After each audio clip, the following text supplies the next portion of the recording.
A.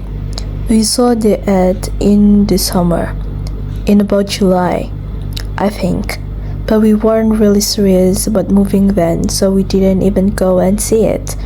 It wasn't until November, when they re-advertised it, that we got in touch with the agency and had a look.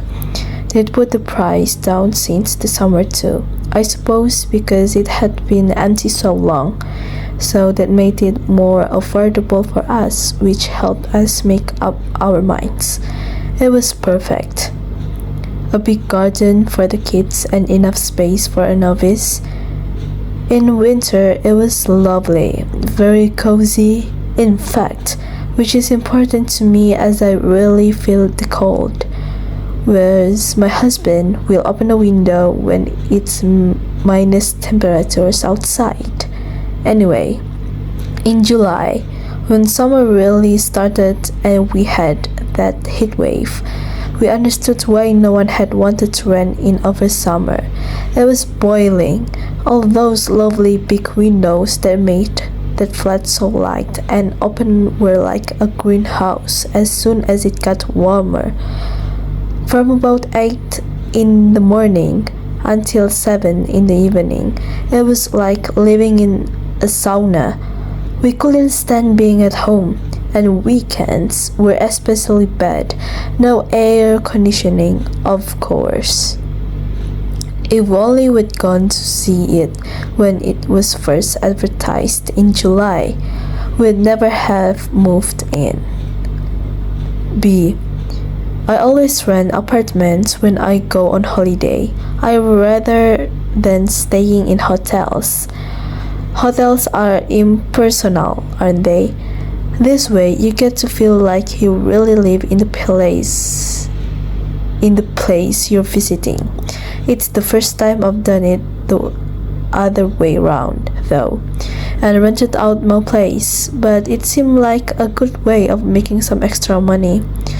The website is really easy to use, and they only charge 5% commission, which is lower than a lot of the other holiday rental sites. It's all about the photos and the reviews. Get the photos right and the place can look really upmarket and spacious, but you don't want to make it look too much better than it really is, or you end up with a bad review.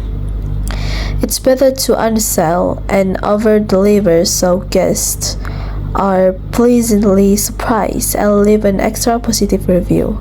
So far, I'm averaging 3 stars because of one bad review that brought my average down from 4.5 stars, but hopefully I'll get it back up during the busy season. C.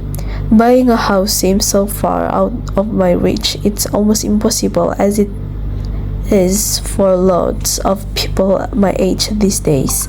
My parents always told me renting was throwing money away, but it was different in their day. The people could afford to buy a house on a normal salary. But nowadays, house prices are so high and no bank will look at you unless you've got a huge deposit. The problem with my dream of buying is that it's never going to come true, not unless my parents help me out. But I've got 2 sisters and we're all in the same position. At least they've both got good jobs, not good enough to buy a house, but at least they can afford to rent places of their own in nice areas. I just don't earn enough to rent around here, even if I got promoted to manager. It'll be tough to find somewhere unless I share, and call me fussy, but there aren't that many people I want to share a bathroom and kitchen with. Some days I think I'll be stuck living with my parents forever. Even renting is like a dream to me. D. At first, our landlord was really helpful, couldn't do enough for us. You hear stories of nightmare landlords and we felt like we were really lucky. Or so we thought anyway. He redecorated the whole place from top to bottom. And let's just keep all the bills in his name so we didn't have the bother of contacting all the companies ourselves. He even offered to come round and do the gardening as he knew we both work long hours and might not have time. That's where the problem started. Now I look back. Then he'd pop round just to check everything okay for you. Once a month, then twice a month. Soon he was coming every week with some excuse or other. In the beginning, we'd invite him in for tea, but it was only encouraging him. So when we realized, we tried to have the conversation on the doorstep instead. It got so bad, we pretended to be on our way out if we saw him coming up the path. We'd grab our coats and walk around the block until he'd gone.